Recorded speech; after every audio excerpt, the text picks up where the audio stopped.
দেখো তোমার দাদাভাই দই নিয়ে এসছে, মিষ্টি দই। যা গরম পড়েছে, তো এখন খাবো মিষ্টি দই তিনজনে মিলে। এখন মিষ্টি দই খাবো, ভালো লাগে বলো, প্রচণ্ড ঠান্ডা।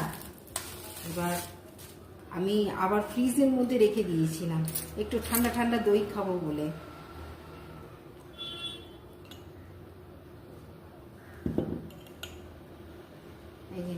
এই একজন